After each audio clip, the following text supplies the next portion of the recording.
My sister and my dad, but they're up there right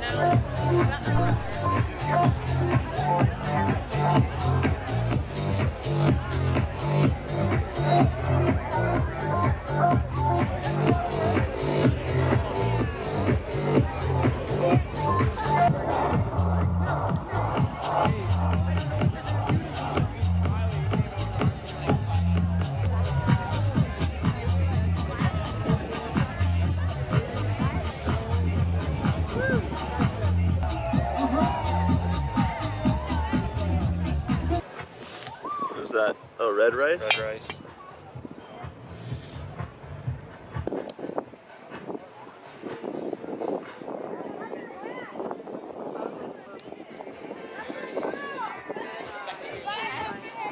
This is a panel conversation on community farms, essentially as a solution to everything, but particularly the climate that we find ourselves in right now. And so we'll start with a brief introduction from myself and our three panel members. My name is Eric. I'm from San Diego in Southern California. Hello, welcome, friends. I think what motivates me is having a healthy life, and having a healthy life means having a healthy environment, and the environment that's been kind of handed to us by our culture doesn't seem to be one of health and wellness.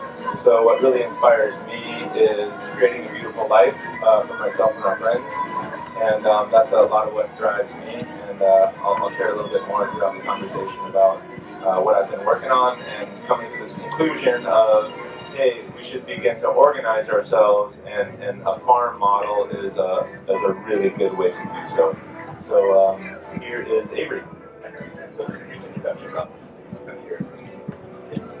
Hi, my name is Avery Hardy. I'm excited to talk about the things that excite me the most, mostly how farming can reverse climate change. My background is relevant to these topics. I've been privileged to be involved in a lot of different dimensions of looking at these questions. I studied forestry and natural resources at UC Berkeley, and as well as sustainable environmental design and city regional planning, and have been fortunate to work with a number of organizations, nonprofits that work in that realm, in particular at the nexus of land stewardship and climate change mitigation. I'm also from this area and grew up with these oaks, and am really grateful to be out here talking about how we can take care of this landscape and produce yields for ourselves in ways that allow us to be efficient and impactful parts of our ecosystems, reversing the damage that has been done to them. Hello everyone, my name is Derek Rose. I'm a freelance investigative journalist, author, activist, free human from Houston, Texas. I think I got on this panel. It's interesting because I think everyone submitted different ideas for proposals, and then it kind of all got brought together on this, so it's cool because we're coming from different angles for a lot of the same issues. As far as this particular topic, talking about farming and community gardening, that's been an essential part of what I do back in Houston. I've been involved with a community I started called the Houston Freethinkers since 2010 up until this point. And I live in a community space called the Freethinker House, where we have a big community garden. We grow a lot of our own food there. We've got lots of fruit trees, and we'll have weekly community gardening events. And for years I volunteered at one of Houston's biggest urban farms. I was in one of Houston's poorest parts of town called the Last Organic Outpost, just working and learning permaculture, hugelculture, aquaponics, all kinds of different things. And I also started a organic gardening business, just helping build simple square foot gardens for people who didn't have the time or the knowledge to do so. And I did that, I'm proud to say, without getting a business license or asking for permission, and also accepted alternative currencies sort of as my main business model. So people who just want to build a garden, to me there's no reason anybody should be involved in that. So also as a community organizer and related to localization of food production and decentralization in general. I promote a concept that I hope I get more time to talk about throughout this, that I call freedom cells. Freedom cells are small, decentralized, localized groups of 7 to 10 people organizing for mutual benefit, mutual aid, and really it's a limitless concept, but we've definitely applied it towards community gardening and urban farming. So you can check that out at freedomcells.org if you're interested in finding more about that. And I'm happy to be here. Thank you guys. Yeah, this is actually just listening to how incredible it is that we have never met, and our worlds are so connected in terms of what we're doing.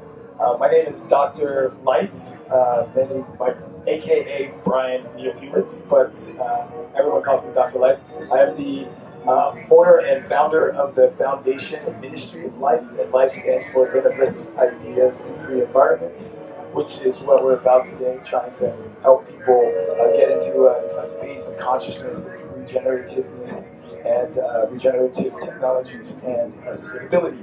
And so that's kind of what I do. I'm a social scientist, as a psychologist and a sociologist. And so I am about social regenerative systems and helping us develop consciousness that will move us from just leaving no trace to actually creating situations and systems that will regenerate and develop human sustainability.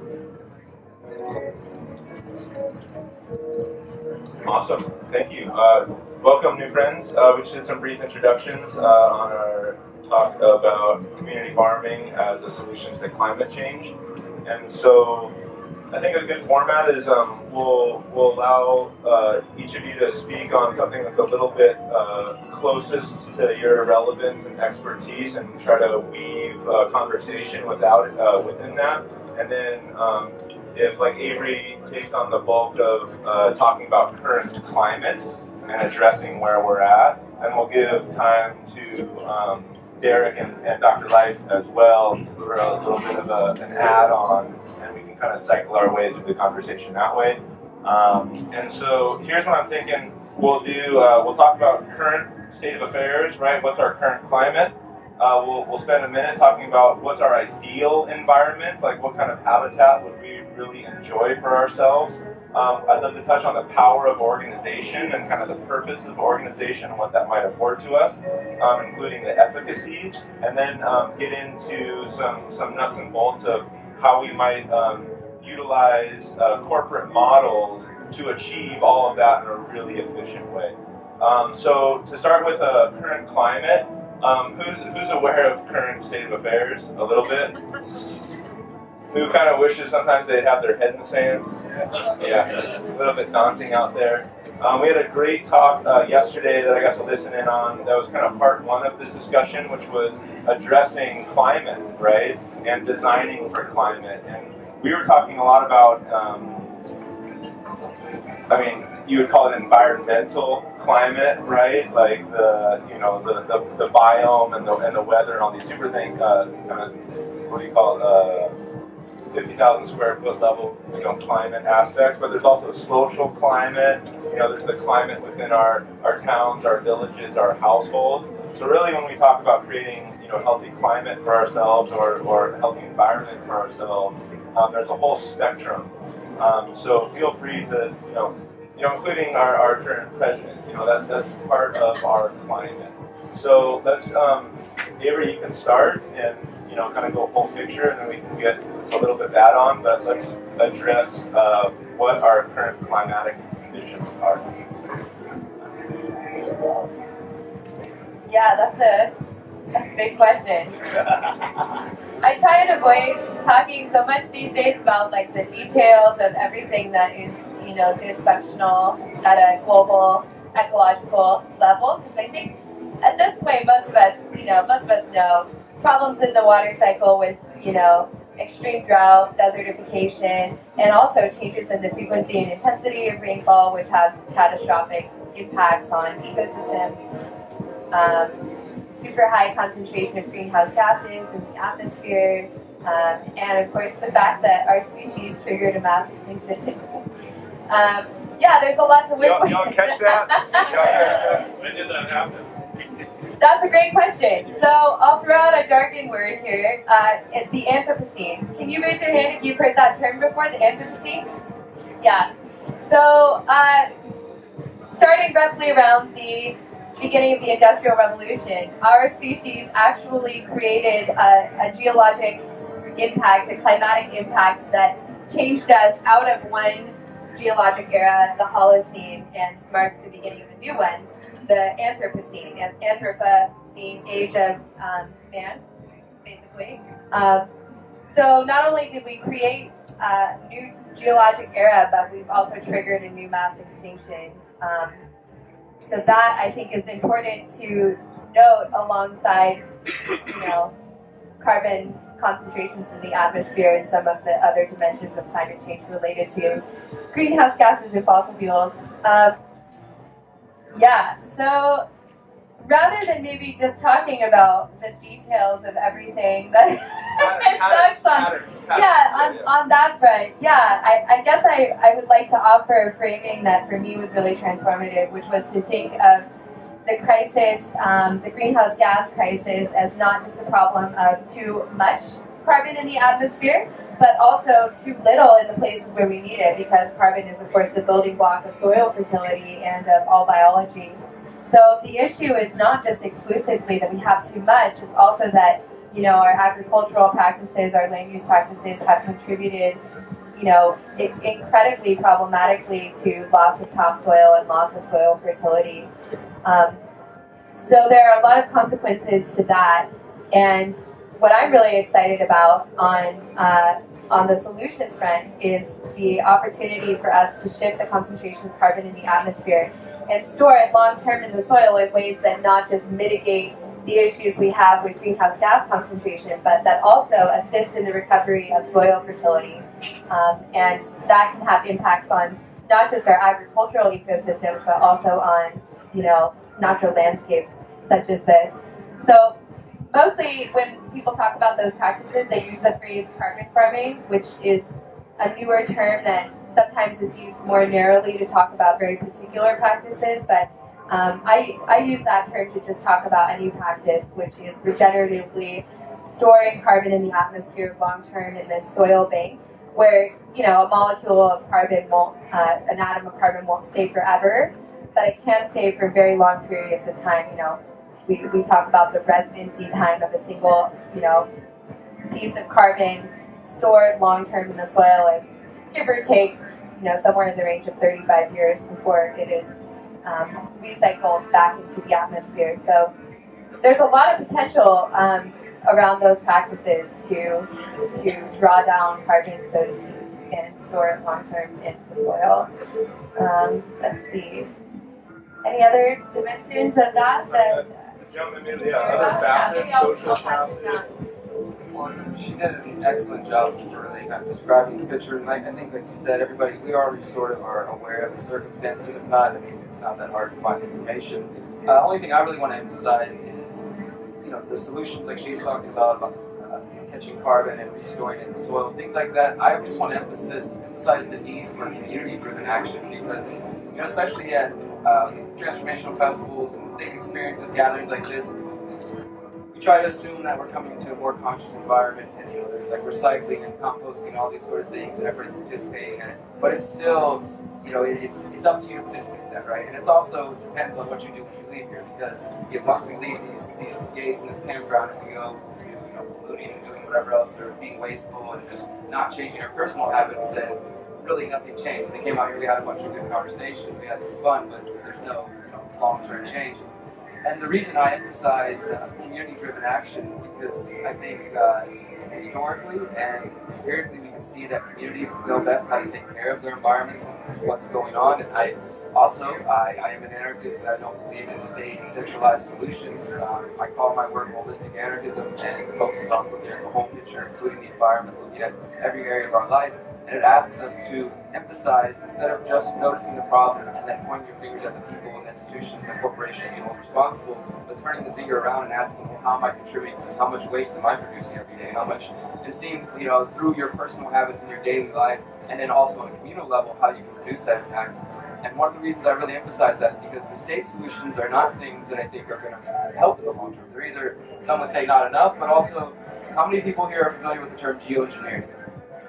So geoengineering is one state solution that they are developing, and it's something that I've been studying and following for quite some time now. The studies have been increasing. Right now, they're doing computer and mathematics studies to see how they think, theoretically this would play out. Geoengineering is really a catch-all term for all kinds of different ways to try to mitigate climate change. But some of the studies that have focused on what is known as SRM, or solar radiation management, involves spraying different aerosols out of planes to try to reflect sunlight to combat climate change and slow things down. And many of these studies, I can send you links to all these studies, have predicted a loss of blue skies. In the long term, they predicted that maybe we help one area of the world, but then we create drought in a whole other. Loss of food supply in some of the poorest parts of the world, because who's going to use this technology? The people who have it, the richest nations, and who gets to decide who uses it, and also there's just a whole bunch of different concerns. So my suggestion would be research geoengineering if you've never heard about it, specifically solar radiation management, and just focus on what you can do as an individual, and having these conversations and going back to your communities and emphasizing how we can create these solutions, because I just personally, I don't have much faith in them coming from top-down structures. Hi there. I'm going to be a little more gloom and doom here, because they switched to solutions a little bit, and I have a very specific process that I teach my students, and I never depart from it. So let's first actually talk about defining the problem. And in sociology or social science, we have clearly three different realms of problems and issues. And we have a macro realm, which is our world. If we talk about our world realm, right, we have a meso realm, which we have to talk about, like our communities, and then we have a micro realm, which is talking about us, okay, individuals. And all of those are connected, very clearly connected. And the social climate, in terms of non-regenerative, non-sustainable, earth-damaging climate, is very clear on all three of those aspects. Yes, three. That includes you too. Okay. So first, if we talk about the world situation and climate in the world, we have to talk about our world systems. And we have a theory that we talk about, a theoretical space in social science called world systems theory, that talks about, you've heard third world countries, second world countries, first world countries, right? Those first world countries are countries like, guess what? The United States and Britain and all of those countries that are wealthy and that are in control of the world's resources, even though they don't have them and the resources are not positioned in those nation states, but they control those resources. And how do they control those resources? They control those resources through those middle or this meso states, or those second world nations, which they manipulate to rape, basically, and pillage third world nations, to extract as much of the resources from those nations that they can, so that they can give something in return to those second world nations, in hopes that they will become a first world nation, right? And then they can control those resources for simply nothing else but profit. All right? So that's a problem on the world systems. We cannot talk about regeneration or sustainability if the focus of the first world nations is profit and power. All right? Yes, there we go. Trade wars with China, all this thing. You can see what's happening right now. So, so that climate shows you how nations are willing to forego safety of the people in order to actually gain a higher presence in that world system. China, for instance, is one of the states that basically, through their communist situation, said we are going to actually have to lose humans and cull our population through our environmental destruction in order to actually garner resources to become a more first world nation. That's what their plan has been. Their plan has been in terms of moving through the system, and they have done it. They're doing it pretty darn well, and the people have bought into that. So the second level is our communities, right? Our communities are buying into the structural situations, for instance, like how to buy food. Did anybody realize, well, you should, who doesn't know that Amazon bought Whole Foods? Right, okay. Amazon bought Whole Foods, and it's not just Amazon. If we think about other situations that are happening in our communities where these conglomerates, national, international companies are moving in right next to mom and pop shops that used to be our neighbors, the coffee shop, the grocery stores, the farming that use local farming goods, right? And moving in and lowering their prices as low as they can to drive people into their shops and then drive those shops out of business. Amazon actually gets subsidies from your city to do exactly that. They will come in, get grants from the money that you paid in your taxes to actually subsidize their what do you call it? Their distribution centers, right? And say, yeah, we're bringing jobs, ha ha. But at the same time, they're taking that money and starting a situation where people will order their food and order everything from Amazon instead of going down the street to get salt and sugar, or even next door to the neighbor to get it. All right? So we as a community actually buy into that and actually support that, which is non-regenerative, non-sustainable, and clearly community damaging. Right? The third level is us, individual, right? Anyone who actually buys from Amazon instead of buying or connecting with a local person to get your resources and your needs are actually feeding the non-regenerative, the non-sustainable, and the community self-damaging system. Right? We don't look at what's happening in our world. We flew into LA to meet up with Cole, who lives there, and we went to shop for this, and he took us to the local store, and Nathan was like, what? There is not one bit of organic or local food in this place. What is going on? Right? So we obviously are, as individuals, right, flowing through the system and maintaining the system by actually participating in it. We have a very clear theory in social science that talks about the fact that status characteristics is what it's called, that as we create status hierarchies, everyone on the levels, on each different levels, works to maintain the status hierarchy, and it's dependent. That is what drives and makes something, the status hierarchy thrive, is because we know that every single level will maintain it. And so we have to break out of that in order to talk about creating property spaces, which I'll talk about in minutes as we go into solutions that are at all three of those levels. So, get back to that. I just like to ask a question. Yeah, we'll take a quick question.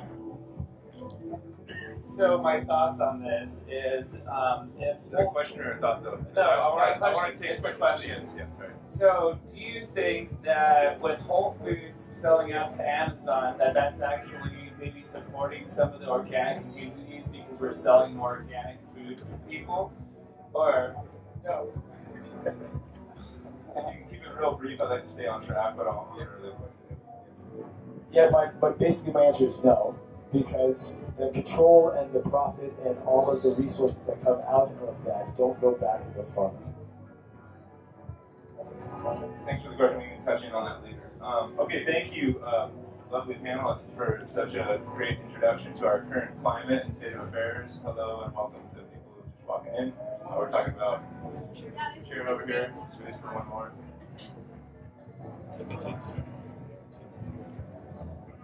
So we've established a touch of an understanding about our current climate, and so now it's like, well, what are we doing here? Right? What is the life of our choosing? Would we like to just be another cog in the wheel? Would we like to be a hamster on the wheel. What is our life choosing? Are we choosing a better life for ourselves? Who thinks about like the ways that they'd like to live in the world, right? Okay, so we're gonna do like a 1 minute team visioning. What do you call it? Exercise. Who would like to eat really healthy food? Right? Who would like to see some of that food coming from like their garden or like the farm across the street? Who would like to know the person growing their food? Who would like to live in a lovely? If it's less work, we can just keep our hands up. It could be more efficient. Who would like to live in a really healthy home? Yeah. Right? Who would like to live in a place for like a long time and never have to be forced out of that place because the rent went up or something weird like that? A home of naturally built materials, with a beautiful kitchen. Who would like to listen to great live music on a regular basis? Right? To have a lifestyle, something that they're engaged in, a right livelihood for work, where they're actually contributing to their local community and people they know and the world around them, right? So this is something that we know, right? So we've established the climate. We don't need to spend too much time on like, oh yeah, like I'm gonna have like, the white picket fence with the shutter. Like we can still have white picket fence, right? Or golden retrievers if we so choose. But like we have a sense for the life we'd like to do. So it's like, okay, how can we be efficient in doing that? That's really the question, right? And we covered, aspects of our climate, the ecological aspects, the economic aspects, the social aspects, the food system aspects, the housing aspects, and even like media we didn't really touch on, even though we have a journalist on the panel. So it's like, how can we meet all those needs of ours in the most efficient way possible? That's really the stick, or the gist of the matter, right? And so that's what I'd like to spend the time that we have talking about. What time is it? Who's got the time? 2 o'clock. So we got a whole hour. We'll leave a little bit at the end. So I think the important aspect to touch on might be the power of organization, and how if we choose to try to do all of this by ourselves, we're probably not going to get very far. It's like the scale of the solution required is bigger than just what we're going to do, by ourselves. And so perhaps Derek, you could talk a little bit about the power of community, the power of collaboration, and the power of organization. Absolutely. So I mentioned a little bit earlier in my introduction that I worked with an activist community called the Houston Freethinkers, and I've been doing so for about the last 8 years. And the sort of model that we took just spontaneously was to remain decentralized. We have regular monthly meetings where whoever showed up, whoever was interested would show up, and if you're there, then you're a Houston Freethinker. And people would say, hey, this is what I'm concerned about. We'd go around and we'd kind of get an understanding of where people are at, what brought them there, and see what common goals we can focus on for the upcoming months. So we would pick a topic, and we'd go out and pass flyers about that. We'd hold a documentary screening about it, or do a benefit show to raise awareness about it. And a lot of that centered around community gardening, bringing awareness to urban farming in Houston, to what is known as food deserts. Houston's got more than a handful of them. And a lot of that action oriented around a couple different community farms, particularly one known as the Last Organic Outpost, which was just, such an oasis and a beautiful place to see. It's kind of transformed now. It's still, it's still a community center, but it's not as much a big giant farm as it was before. But it's essentially just about 2 or 3 acres that was just a cement block. It used to be this old warehouse that was just abandoned, and it was transformed over time. People brought dirt. Like literally, this oasis, you walk in and see this food everywhere, and you have no idea that you're standing on top of 6 inches of soil on top of concrete. And they did this like papaya trees, like all kinds of moringa, like all kinds of grapefruit, and we would have weekly gardening events there. One thing I've learned that I can suggest that is if you organize an event and you bring music and food, people will be there. And also we would have like Sundays like gardening days, so this is kind of more of a laid back thing, right? So we have all kinds of events. Maybe some people aren't going to be the ones out on the street holding a sign or protesting, right? But they're down to come out for a day at the garden, and so you meet different kinds of people through different types of action. And the gardening days would be more chill. We'd tell people, come out here, we're going to bring some food, and we're all just going to spend a few hours doing garden work. We had our own plot there for years where we could plant everything we wanted, and we could also take from the other parts of the garden just for volunteering. And that also went to go to local farmers markets, and they did lots of programs with school children that they would bring there and kind of educate them on that.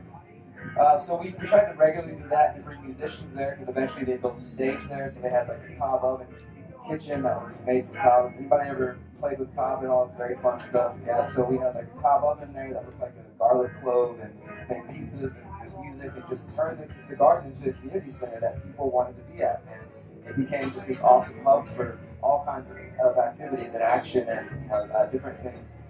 And one other idea that I'm really excited about, we haven't got to do it this year because I've been on the road a lot, but we've done it 2 times in Houston now, and I would love for you guys to take this idea to adapt it to where you're from.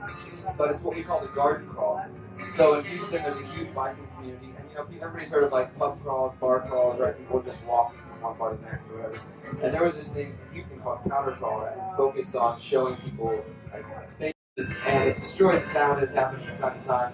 And within like a couple hours, once we knew this hurricane was about to hit, all the grocery stores are emptied out, all the gas is emptied out, everybody's trying to get out of town. It's a disaster, right? If you haven't prepared for it, then you're screwed pretty much. And you better hope you have some nice neighbors, you got some friends to lean on, which is where my concept of freedom cells comes in, having that core group to lean on, to work with.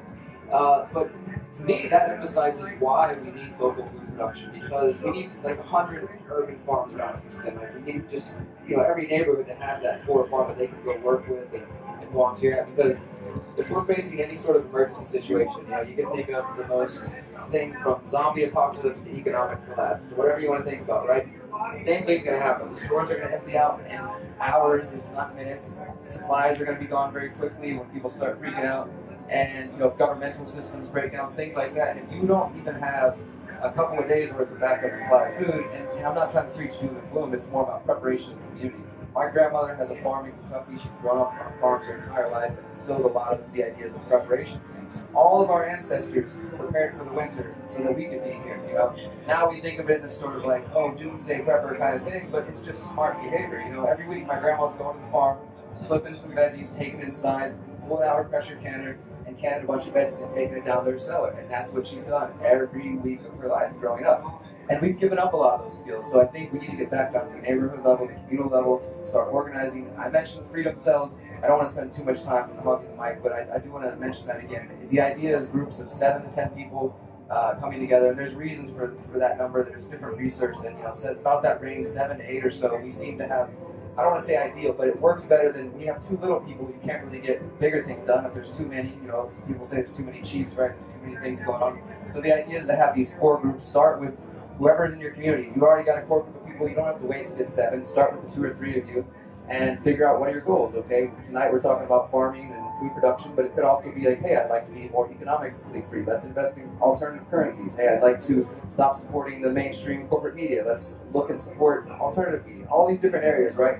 Look at the problem that you see and pull yourself from that. The Freedom Cell is your core group, your group to lean on and to start this. But the long-term goal is that we have these central groups, and after those get established, each group member would then turn around and start a secondary cell. So then you end up with 7 to 10 groups of 7 to 10 people spread across one area. You've got 70 to 100 people, and as this is spreading, you know, around the country, around the world, you end up with this larger network, a parallel network, where as we travel, we can say, check out freedomcells.org and go to our map and say, oh, look, here's that community farm we connected to. So the Freedom Cells create a parallel network for food production, for trading, for entrepreneurship, and all kinds of things. It's already built at freedomcells.org, that's CELLS.org. It's a social network. I don't really like to call it that because it's not about posting your food or cats or, you know, what you're doing that day. It's literally for you to go on there, create a profile. You can put your skills, your interests. You can search by skills and interests, and search on the map, and it'll show you people who have signed up within 5 miles, 10 miles, 50 miles, people who've created cells near you.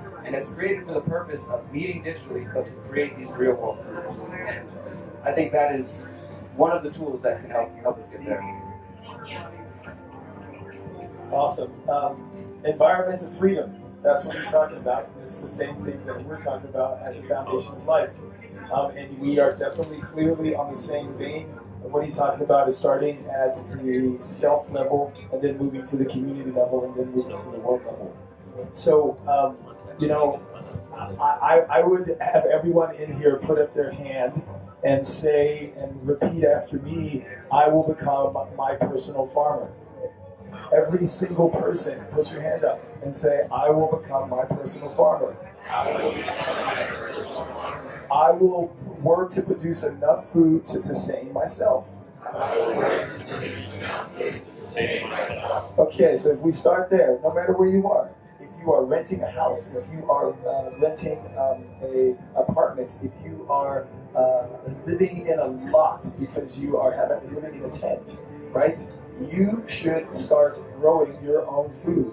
Yes, it takes a while. I started last year and I figured out that there's this little thing called mites that I have to deal with that was terrible. And they overcame me, but you know, I'm working on it. The point is, we need to actually go back to, like he said, what our grandmothers and grandfathers did every single day is produce our own food. So if we start there and we start producing our own food and we become a personal farmer, change our lawns into farms, food producing spaces, change our backyards into food producing spaces, change our lots, empty lots, into food producing spaces. The second thing we do, once we start doing that and working towards that, is we help our other neighbors become farmers. Stick your hand up in the air. I will help my neighbors become personal farmers. I will help my neighbors become personal farmers. Bingo. So at that point, we are actually creating relationships or freedom cells, as you're arguing, right? Which are naturally occurring because you are one, hanging out with your neighbors and actually getting to know them again. It's astonishing to me that people do not know the person who lives next to them. Or that when you try to know them, they act like you're actually out of your cotton picking mind. And I'm like, hello, you live next to me, right? So we need to actually utilize things like farming, right? Like in this situation to create relationships with the neighbors. Because I grew up in a very, very poor neighborhood where there was not much resources in South Philadelphia. But the one thing we did have as resources was each other. And we took care of each other, right? Crime that would happen in our neighborhood was usually somebody else coming into our neighborhood to inflict something upon someone else, right? And we need to at least get back to that everyone knows what's going on and everyone is helping each other. So once we've got these freedom cells of farmers happening, then take that freedom cell of farmers and move to your local community governance organization, which would be your community little organizations, urban development groups or city councils or your community councils, right? And actually take yourself as a block of farmers and go to those meetings and demand resources from your community to support your farming. All right, water, like Denver actually, I love them. They actually, at one point, a couple of years ago, it was illegal to actually harvest water, rainwater, because all of the water was actually, the rights was to the Colorado damming companies or whatever that was shoving that water to Las Vegas. And the people said, fine, you got smart. Aurora the same way said, wait a minute, rainwater is coming into my property. It's running into rivers, which is going through my property. So I should be able to use that water. And then they demanded that be changed. And it was. And as a political bloc of farmers, you will have power, which is the other thing we're talking about. Then once you have political bloc of power in your community, you have meetups with those other political blocs in their communities, right? And you have a city and state and federal bloc that naturally will grow. And that's individually what we can actually do, organize in a very effective way to make sure we have good food, good water, clean air, right? All those things that are part of our regenerative process. I'll stop there at this one, but of course, we have more to go up the ladder until we get to the world. And we have solutions, community solutions that we'll talk about next, and some more solutions in the next round. I just wanted to piggyback off of all of that great inspiration, since I'm personally very stoked about the common denominators of radical thought and the trend in our mutual interest in bringing a decolonial, radical anarchist framing to this conversation, and contribute a piece also for some food for thought around our relationship with the land and the obligation that I feel we all have to really step into self-educating on colonization and on the overarching, intersecting. You may hear the word intersect. Can you give a thumbs up if you've heard the word intersectional in this context about, yeah, cool. Yeah, I think an intersectional framing is actually really important to the conversation about regenerative living and climate change mitigation. And a piece of that that's so relevant to us being here is that we're in an ecosystem that was historically managed by the Chumash people for incredible drawdown of carbon dioxide from the atmosphere. We're on land, on a sacred site, in particular here at Live Oak, that was taken via genocide from the indigenous stewards of this land, the Chumash people. And I think it's important, not just a presence that we're on stolen land, but also that when we step into and accept, the opportunity to self-educate about the legacy of the land that we're on and the overarching impacts of white supremacy and colonizer thinking in this conversation, we can see that, the Chumash people were having incredible impacts on, the concentrations of carbon in the atmosphere by practicing prescribed burning, by tending, the seedlings of oak trees. Oak is an incredible sequester of carbon from the atmosphere.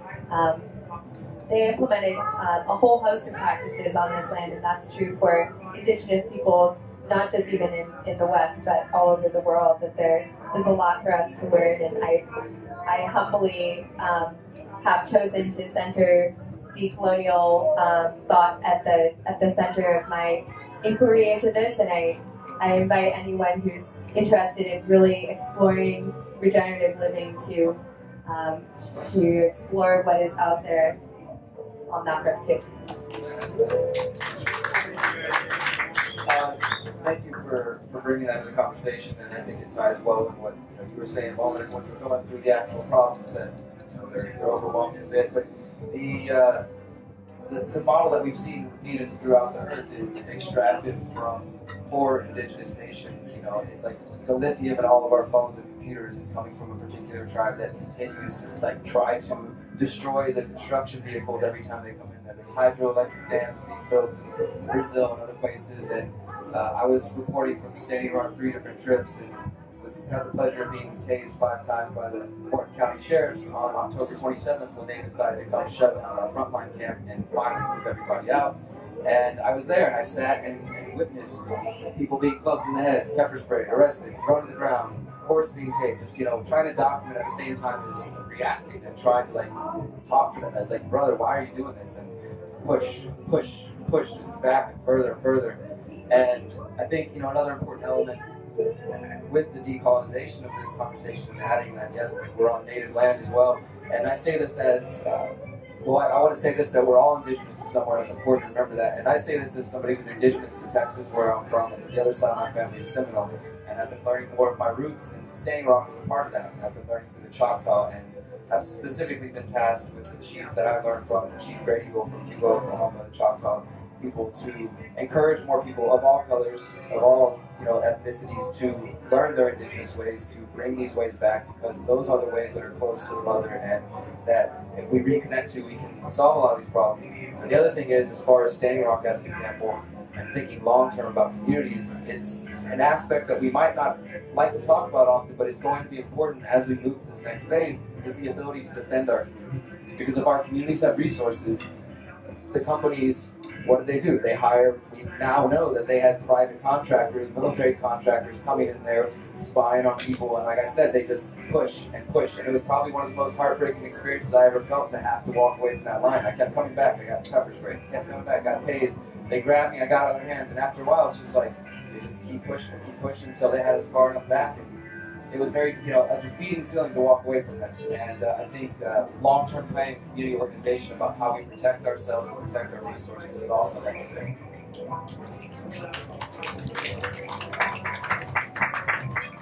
Yeah, good stuff. Yeah, thanks. Glad we're getting into some juicy stuff in this conversation. I feel a little passion coming on, which is really good. And I feel like we really got into like some core parts of our current climate, right? Which is so critically.